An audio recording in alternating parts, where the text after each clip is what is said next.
नमस्कार दोस्तों, मैं अमन स्वागत करता हूं आपका अपने इस यूट्यूब चैनल क्लासमेट मस्ती में। दोस्तों, आज मैं आपके लिए भारत की महत्वपूर्ण नदियों के क्वेश्चंस लेके आया हूं जो कि आपके आने वाले एग्ज़ाम जैसे railway NTPC, railway group D और एसएससी बैंक, इन सब में 1 से 2 क्वेश्चन भारत की महत्वपूर्ण नदियों के बारे में भी पूछ लिया जाता है। तो देर ना करते हुए बढ़ते हैं अपनी आज के इस पहले क्वेश्चन की ओर। हमारा आज का पहला क्वेश्चन है, हिमालय पार की नदियाँ हैं। आप सबको पता ही होगा कि हिमालय से कौन कौन सी नदियाँ निकलती हैं, तो इसका आंसर आप मुझे कमेंट में ज़रूर बताइएगा। तो इसका सही आंसर है वो है ऑप्शन नंबर 2, ब्रह्मपुत्र, सिंधु और सतलज नदी। ये तीनों ही नदियाँ हमारे हिमालय से निकलती हैं। याद रखिएगा, वेरी इंपॉर्टेंट क्वेश्चन है। बढ़ते हैं अपने आज के दूसरे क्वेश्चन की ओर। हमारा आज का दूसरा क्वेश्चन है, निम्नलिखित में से नदियों की लंबाई का सही अवरोही क्रम कौन सा है। आपको इसका आंसर मुझे कमेंट बॉक्स में ज़रूर बताना है। इनकी लंबाइयों के अनुसार इसका सही अवरोही क्रम आपको बताना है। तो इसका सही आंसर है वो है ऑप्शन नंबर 1, ब्रह्मपुत्र, गंगा, गोदावरी और नर्मदा नदी। याद रखिएगा, एशिया की जो सबसे लंबी नदी है वो है ब्रह्मपुत्र, उसके बाद गंगा नदी आती है, फिर गोदावरी नदी आती है, फिर नर्मदा नदी आती है। याद रखिएगा, वेरी इंपॉर्टेंट क्वेश्चन है ये। बढ़ते हैं अपने आज के तीसरे क्वेश्चन की ओर। हमारा आज का तीसरा क्वेश्चन है, भारत की बृहत्तम नदी कौन सी है। आप सबों को पता ही होगा कि भारत की जो सबसे महत्वपूर्ण नदी है वो कौन सी है। इसका आंसर मुझे कमेंट में ज़रूर कीजिएगा। तो इसका सही आंसर है वो है ऑप्शन नंबर 4, गंगा नदी। याद रखिएगा, गंगा नदी भारत में बहने वाली पवित्र नदियों में से एक है तथा यह भारत, नेपाल और बांग्लादेश से होकर बहती है तथा इसकी कुल लंबाई जो है वो है 2525 किलोमीटर। याद रखिएगा, वेरी इंपॉर्टेंट क्वेश्चन है ये। बढ़ते हैं अपने आज के चौथे क्वेश्चन की ओर। हमारा आज का चौथा क्वेश्चन है, गंगा नदी को बांग्लादेश में किस नाम से जाना जाता है। तो आप सबको पता ही होगा कि गंगा नदी को बांग्लादेश में जिस नाम से जाना जाता है वो जाना जाता है ऑप्शन नंबर 1, पद्मा के नाम से। याद रखिएगा, वेरी इंपॉर्टेंट क्वेश्चन है ये। बढ़ते हैं अपने आज के पाँचवें क्वेश्चन की ओर। हमारा आज का पाँचवा क्वेश्चन है, गंगा एवं ब्रह्मपुत्र की संयुक्त जलधारा किस नाम से जानी जाती है। इसका आंसर मुझे कमेंट में ज़रूर कीजिएगा। तो वो जानी जाती है ऑप्शन नंबर 3, मेघना के नाम से। याद रखिएगा, मेघना नदी बांग्लादेश की मुख्य नदी है और यह गंगा नदी के मुहाने पर डेल्टा बनाने वाली 3 मुख्य सहायक नदियों में से एक है। इन नदियों से विश्व का सबसे बड़ा डेल्टा सुंदरवन बनता है। यहाँ सुंदरी नामक वन भी पाया जाता है जिस कारण इसे सुंदरवन का डेल्टा कहा जाता है। आप सबको पता ही होगा कि सुंदरवन का जो डेल्टा है वो बंगाल में स्थित है। बढ़ते हैं अपनी आज के छठे क्वेश्चन की ओर। हमारा आज का छठा क्वेश्चन है, भारत की सबसे अधिक नौगम्य 2 नदियाँ कौन सी हैं। तो इसका करेक्ट आंसर है वो है ऑप्शन नंबर 2, गंगा और ब्रह्मपुत्र।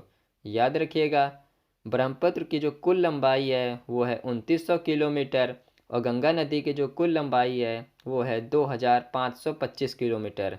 याद रखिएगा, वेरी इंपॉर्टेंट क्वेश्चन है, इनकी लंबाइयाँ पूछी जा सकती हैं। बढ़ते हैं अपनी आज के सातवें क्वेश्चन की ओर। हमारा आज का सातवां क्वेश्चन है, निम्नलिखित नदियों में से भारत में किस पर सबसे लंबा सड़क सेतु है। इसका आंसर आप मुझे कमेंट में ज़रूर कीजिएगा। तो इसका सही आंसर है वो है ऑप्शन नंबर 4, गंगा नदी। याद रखिएगा, वेरी इंपॉर्टेंट क्वेश्चन है ये। बढ़ते हैं अपनी आज के आठवें क्वेश्चन की ओर। हमारा आज का आठवां क्वेश्चन है, सुंदरवन का डेल्टा कौन सी नदी बनाती हैं। आप सबको पता ही होगा कि सुंदरवन का जो डेल्टा जो नदियाँ बनाती हैं वो बनाती हैं ऑप्शन नंबर 3, गंगा और ब्रह्मपुत्र नदी। ये दोनों ही नदियाँ मिलकर सुंदरवन का डेल्टा बनाती हैं। याद रखिएगा। बढ़ते हैं अपनी आज के 9वें क्वेश्चन की ओर। हमारा आज का 9वां क्वेश्चन है, गंगा और ब्रह्मपुत्र नदियों का उद्गम स्थान क्रमशः स्थित है। आप सबको बताना है कि कौन सी इनमें से गंगा और ब्रह्मपुत्र नदियों का उद्गम स्थान क्रमशः कहाँ पर स्थित है। तो इसका सही आंसर है वो है ऑप्शन नंबर 4, उत्तराखंड तथा तिब्बत में। याद रखिएगा, वेरी इंपॉर्टेंट क्वेश्चन है ये। बढ़ते हैं अपनी आज के 10वें क्वेश्चन की ओर। हमारा आज का 10वां क्वेश्चन है, निम्नलिखित में से कौन सी नदी का उद्गम भारत में नहीं है। आप सबको बताना है कि इनमें से कौन सी नदी है जो भारत में जिसका उद्गम नहीं होता है। तो वो होता है ब्रह्मपुत्र नदी। ब्रह्मपुत्र नदी जो है वो एशिया की सबसे लंबी नदी है और यह तिब्बत के पुरंग जिले में स्थित मानसरोवर झील से इसका उद्गम होता है। बढ़ते हैं अपने आज के 11वें क्वेश्चन की ओर। हमारा आज का 11वां क्वेश्चन है, तिब्बत में बहने वाली नदी सांगपो निम्नलिखित में से किससे होकर भारत में प्रवेश करती है। तो वो है ऑप्शन नंबर 3 अरुणाचल प्रदेश। इसका करेक्ट आंसर हो जाएगा अरुणाचल प्रदेश, याद रखिएगा। बढ़ते हैं अपनी आज के 12वें क्वेश्चन की ओर। हमारा आज का 12वां क्वेश्चन है, सिंधु नदी की लंबाई उतनी ही है जितनी कि ब्रह्मपुत्र की, यह लंबाई कितनी है। आप सबको बताना है कि सिंधु नदी की लंबाई कितनी है जितनी कि ब्रह्मपुत्र नदी की है। आप सबको मैंने आगे बताया ही था कि ब्रह्मपुत्र नदी की लंबाई कितनी है और उतनी ही लंबाई सिंधु नदी की भी है। तो इसका आंसर आप मुझे कमेंट में ज़रूर कीजिएगा। तो इसका सही आंसर है वो है ऑप्शन नंबर 2 2900 किलोमीटर। आप सबको पता ही होगा कि ब्रह्मपुत्र नदी की जो लंबाई है वो है 2900 किलोमीटर और उतनी ही लंबाई सिंधु नदी की भी है, याद रखिएगा। वेरी इंपॉर्टेंट क्वेश्चन है ये। बढ़ते हैं अपने आज के 13वें क्वेश्चन की ओर। हमारा आज का 13वां क्वेश्चन है, तिब्बत में मानसरोवर झील के पास किस नदी का उद्गम स्रोत स्थित है। तो इसका करेक्ट आंसर है वो है ऑप्शन नंबर 4 इनमें से सभी। इसमें सिंधु नदी की भी है, सतलज की भी है, ब्रह्मपुत्र नदी की भी। ये तीनों ही नदियाँ तिब्बत में मानसरोवर झील के पास से इनका उद्गम स्रोत स्थित है, याद रखिएगा। बढ़ते हैं अपनी आज के 14वें क्वेश्चन की ओर। हमारा आज का 14वां क्वेश्चन है, विश्व का सबसे बड़ा नदी द्वीप माजुली का निर्माण करने वाली नदी है। इसका आंसर आपको पता ही होगा। तो इसका करेक्ट आंसर है वो है ऑप्शन नंबर 4 ब्रह्मपुत्र नदी, याद रखिएगा। वेरी इंपॉर्टेंट क्वेश्चन है ये। बढ़ते हैं अपने आज के 15वें क्वेश्चन की ओर। हमारा आज का 15वां क्वेश्चन है, निम्नलिखित में से कौन सी नदी दक्षिण से उत्तर की ओर प्रवाहित होती है। आप सबों को इसका आंसर मुझे कमेंट में ज़रूर बताना है कि दक्षिण से उत्तर की ओर कौन सी नदी प्रवाहित होती है। तो इसका करेक्ट आंसर है वो है ऑप्शन नंबर 4 बेतवा नदी, याद रखिएगा। बेतवा नदी दक्षिण से उत्तर की ओर प्रवाहित होती है। बढ़ते हैं अपने आज के 16वें क्वेश्चन की ओर।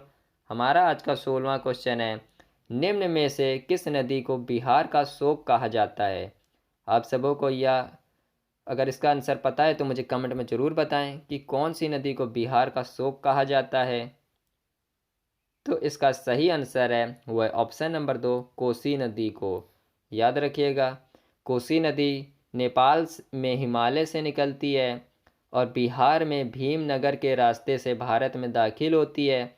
इसमें आने वाली बाढ़ से बिहार में बहुत ही तबाही होती है, जिसके कारण इस नदी को बिहार का अभिशाप भी कहा जाता है, याद रखिएगा। कोसी नदी को बिहार का अभिशाप या फिर शोक कहा जाता है। बढ़ते अपने आज के 17वें क्वेश्चन की ओर। हमारा आज का 17वां क्वेश्चन है, निम्न में कौन सी नदी हिमालय से परे की नदी है।